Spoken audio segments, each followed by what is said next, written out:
Hello everyone, this is Defense Politics Asia, and this is the summary for the day of 392 to 393 for the 22nd to 23rd of March.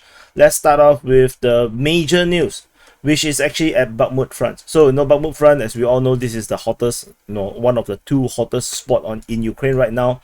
And the most significant, I feel, is actually there is this push by the WAGNER forces.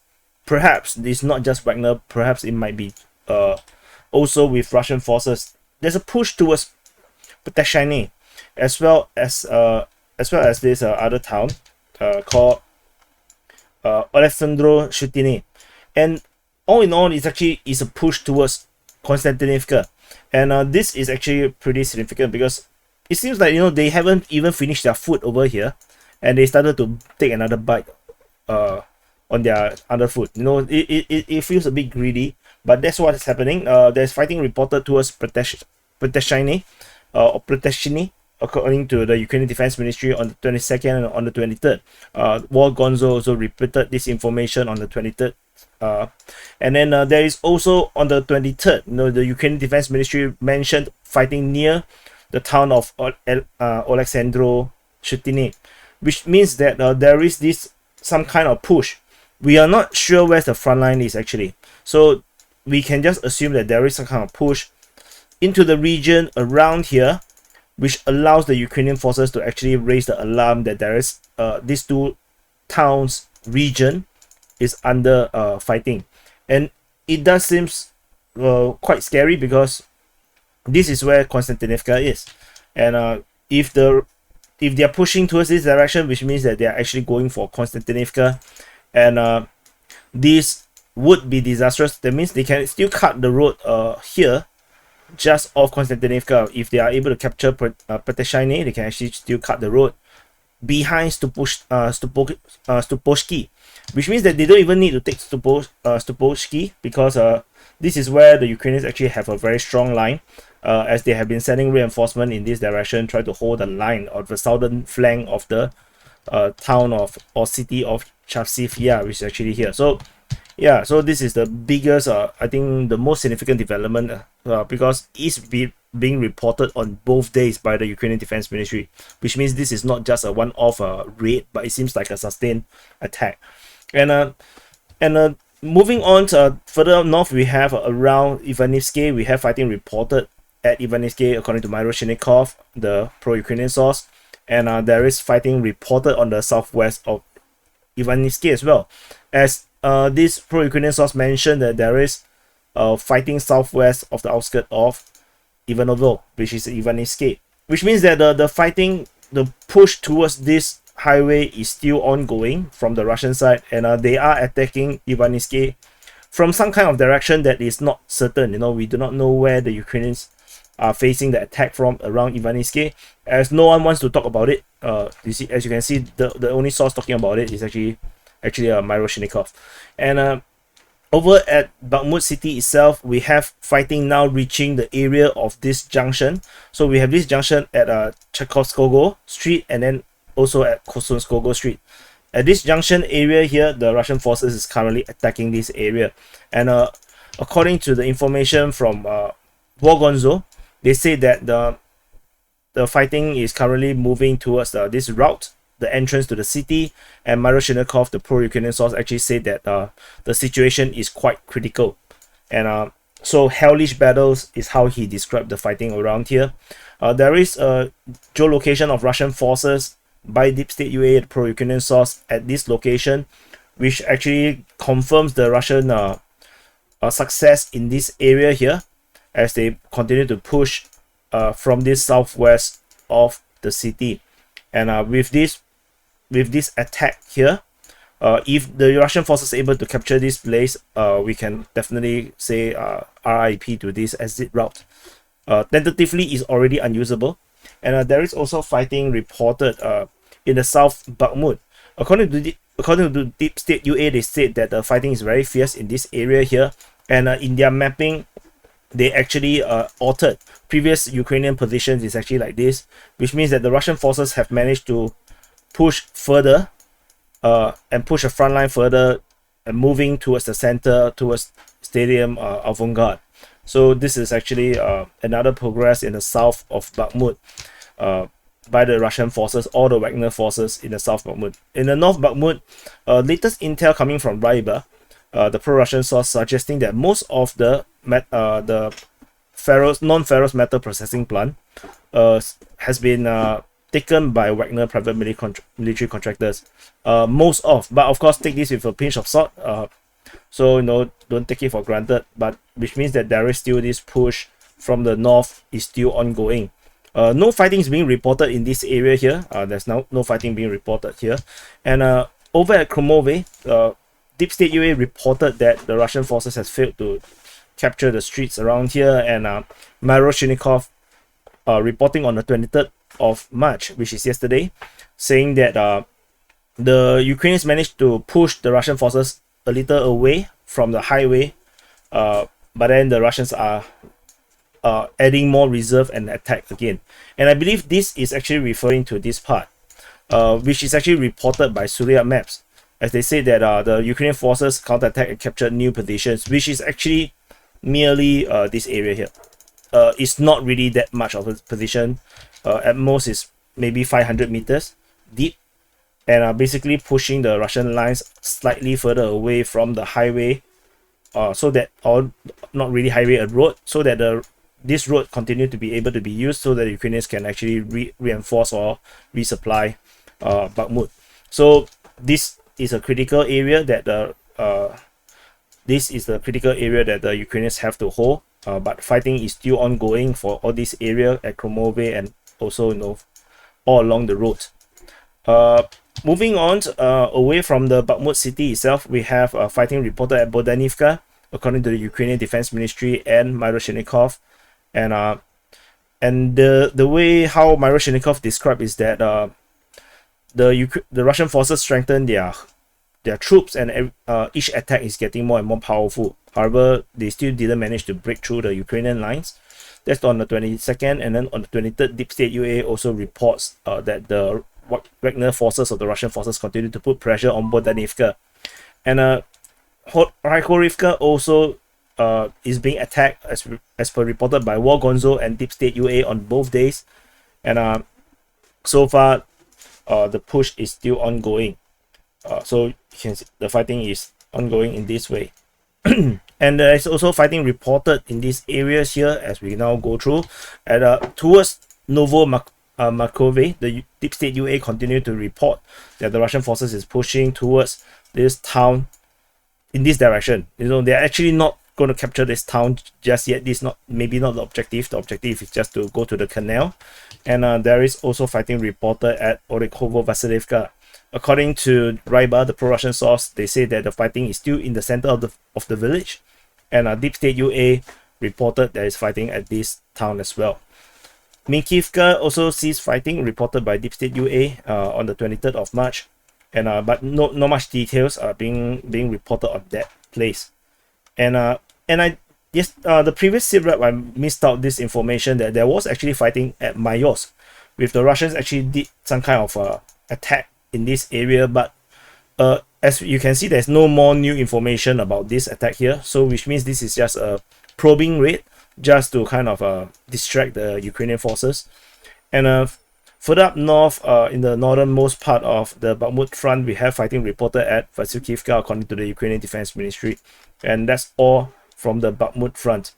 And moving on, there in Crimea, there is actually an attempted naval drone strike at Sevastopol, and 3 separate naval drones tried to enter the coastal bay into Sevastopol Bay.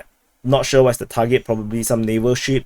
However, they were spotted by observation posts on the ships, and then they were destroyed within 15 minutes.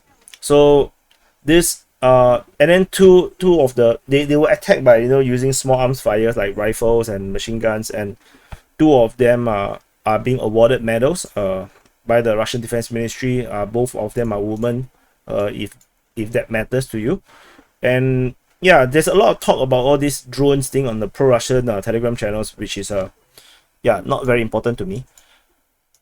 Before we go into the Avdiivka Front, I also want to highlight there is this very weird situation, weird information coming from the Ukrainian Defense Ministry. So in the southern front, over at the Kherson region, there's this announcement by the the Ukrainian Defense Ministry, saying that at Novokakhovka, which is this city here, they claim that the Russian forces stationed at Novokakhovka has all withdrawn and left the city. And they said that before they withdraw, they actually went to confiscate or actually raid or steal or rob a large quantity of household and electronic equipment, jewelries, clothing, and mobile phone from the civilian population. And then hours later, or soon later, the general staff of the Ukrainian forces, basically probably Zuzu, Zuzu, the Ukrainian commander-in-chief office, basically claimed that the Russian forces is still at Novokakhovka, and the alleged withdrawal of the Russian forces from this settlement was made public due to incorrect use of available data. And then they made a very awkward statement of, "We will certainly release Novokakhovka." And this is actually one huge embarrassment for the Ukrainian Defense Ministry, because this information, when it first came out, it went viral, and it rightly so, because this is actually part of the information war that the Ukrainian leadership and the defense ministry or the military is actually conducting. And this also highlights a very big thing, because the Novokakhovka is such a strategic city, a very important city, and when they make such a statement, this thing just went really viral. And usually when they have such if really the Russians are actually withdrawing from a city like this, the next thing you will probably see will be a Ukrainian invasion and capturing of the city. And that's why it went viral, because the Ukrainian crowd is really excited about this information. However, this is fake. This information is entirely fake. And in fact, if this information is fake, that they withdraw from the city, then the information that they confiscate or rob the civilian population of all their personal items and stuff like this is definitely also fake. As a result, this is actually an unintended revelation that they are conducting misinformation campaign. And this is actually an ongoing thing that the Ukrainian Defense Ministry have been conducting all this while. Every of their SITREP, their daily report, their morning and evening report, all the reports always ends with 1-2 paragraph at the bottom of the entire report of Russian atrocities every day. And every day they have information of Russian atrocities of all kinds. And usually I kind of just ignore that, because it's clearly a misinformation campaign. Whether there is truth or not, it cannot be 100% all true. It's just not possible. There's just no possibility for everything to be true. So because civilians have phone, they can complain on the internet. So so as a result, this is actually a huge mistake from the Ukrainian side to kind of embarrass themselves that they are conducting misinformation in this way. Novokakhovka is too important a city to conduct to play with this kind of games. Unfortunately, that happened. Moving on, we go to Avdiivka Front. At the Avdiivka Front, so we have fighting. Sorry, I gotta. So, Bakhmut, certain sources, they did not claim that the Russians have fully captured Bakhmut, but based on latest information, it seems that the Russian forces have fully secured Bakhmut. This information, is to me is more of a delayed response rather than the previous earlier information is inaccurate, because the Ukrainian Defense Ministry have been talking about fighting at Novokalinove for quite some time, which is not possible if the fighting is in this area. If the fighting is in this area, the Ukrainian Defense Ministry have no reason to call this name. They will just use Bakhmut, which is why my assumption and belief is that the fighting is actually in this area here. This is where the fighting is actually ongoing, and this is also how I mapped it.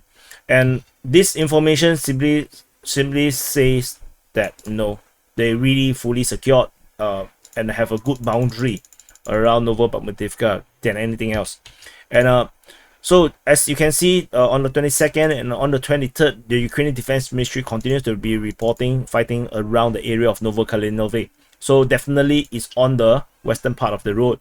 I don't think that it's going to be on the eastern part. And Ryba also kind of belatedly reported that the position west of Novobakhmutivka has been captured and the Ukrainian forces retreated over back to Novokalinovo. And oops, wrong color. Still wrong color. Yep, kind of retreat back from this area here, which the information is just kind of unclear, but I will lean towards the Ukrainian Defense Ministry's information as the reasoning to use the Novokalinovo doesn't make a lot of sense if the fighting is still on the eastern part of the road, where in the area of Novobakhmutivka.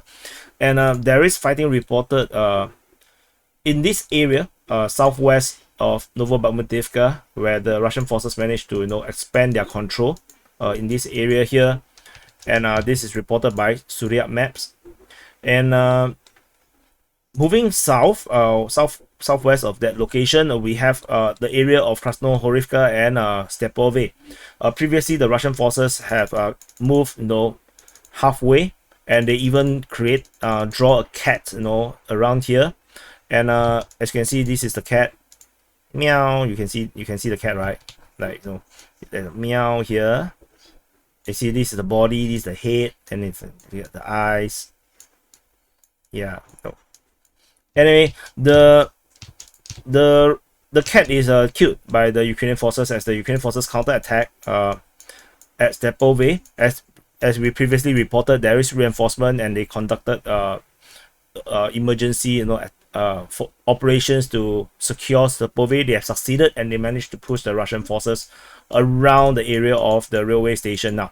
So but however, the fighting is still ongoing. Information is coming from Ryba that they did reported the withdrawal or the renewed position as the Russian forces have to pull back, and this information was first broke by SURIAP maps. However, the fighting is still moving towards Badaichi, according to Wargonzo, which means that there is still attempts to push in multiple directions in this area here. We will continue to see, because Wargonzo is not our primary sources, so this information might be delayed. And over at Kayamka, we still have heavy fighting reported here, according to Miroshnikov, on both days, 22nd and 23rd. They say that in the Avdiivka region, the fighting at Kayamka is actually one of the most difficult, along with Shevene and Nevelsky. And over at the southwest of Avdiivka, we previously reported the Russian forces is pushing towards this southwest part of Avdiivka. The Russian forces have not broke through yet. They are still around this area here. However, a part of the forces actually swing northward, and they are attacking. They are attacking towards Lastoshkaine. And this information is first broke by the Ukrainian Defense Ministry, as they suddenly named Latoshkino as under fighting, or in the area that's fighting. And Wargonzo repeated this information the next day, which suggests that the Russian forces have did at least some limited push towards the area of Latoshkine around this area here.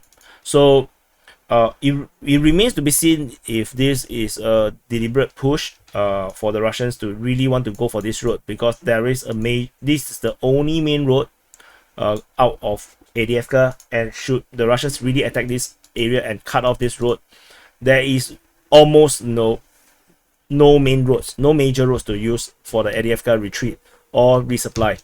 Everything will be small roads and dirt roads. That will be disastrous for the Ukrainian forces at Avdiivka. Fighting is reported towards Shevene on the 22nd and on the 23rd. Information from the Ukrainian Defense Ministry and Miroshnikov.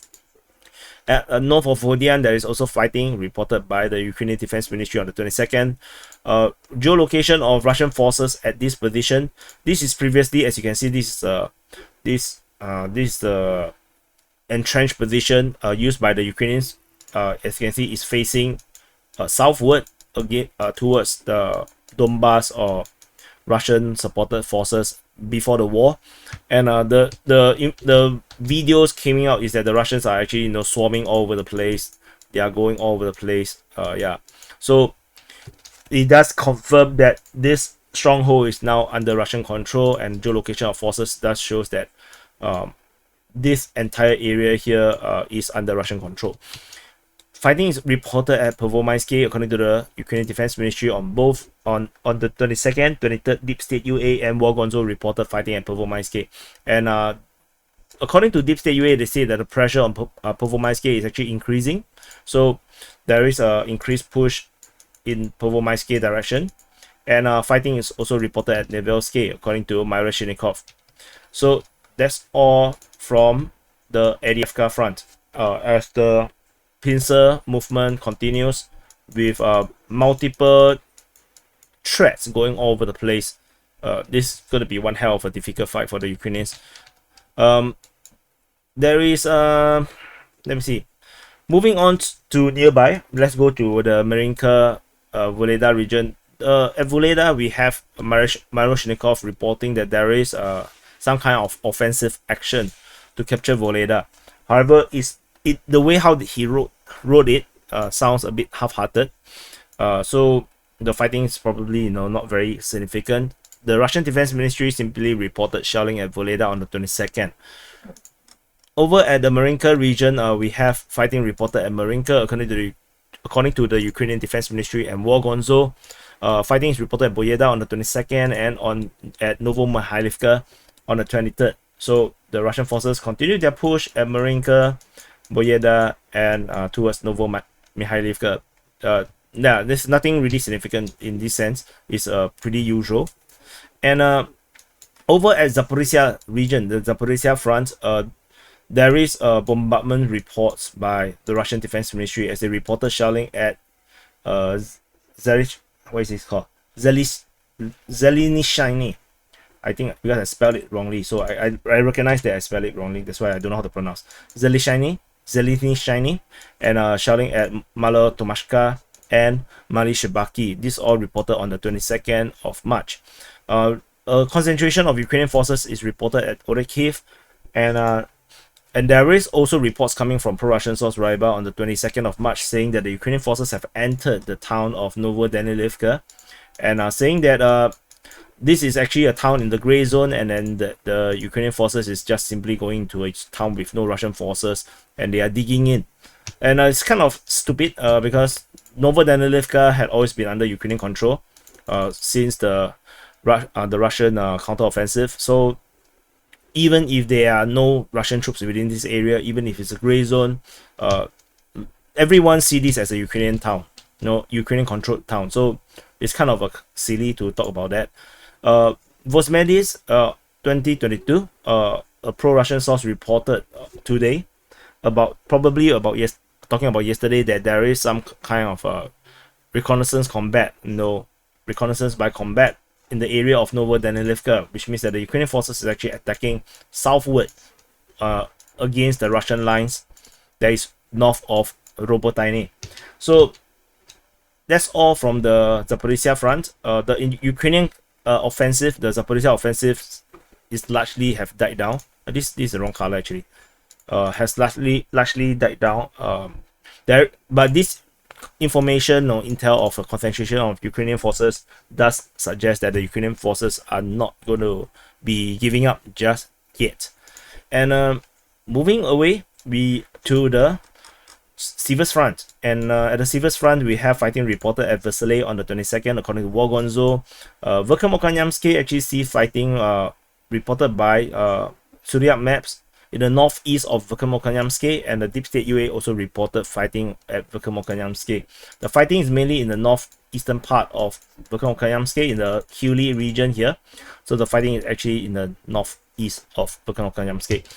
Bilohorivka also continued to see fighting, according to the Ukrainian Defense Ministry and War Gonzo on the 22nd, and on the 23rd, Deep State UA also reported the fighting at Bilohorivka. In going into the Kreminna front itself, we have geolocation of Russian forces in this area here, and Deep State UA kind of considered that this was a position that was previously under Ukrainian. But according to the Deep State UA's mapping, they themselves have already mapped themselves out of this location for a very, very long time. Fighting is being reported in the Serebransky Forestry from the direction of Shiplivka. Shiplivka is actually here, so there is a push in this direction, according to War Gonzo, and then there is a fighting reported within the forest, according to Deep State UA, which is a very vague information given how big the forest is. And the Russian Defense Ministry reported shelling near Kuzmine and also at Dibrova on the 22nd of March. They also reported that they have a ground attack, ground offensive or ground operations on the 23rd. So there is some kind of a push out of Dibrova on the 23rd after shelling being done the day before. And at Zaporizhzhia itself, there is a significant development reported by Suryat Maps that the Russian forces, after they were holding this position, have managed to push forward now to the outskirts of Zaporizhzhia, and the new front line looks like this.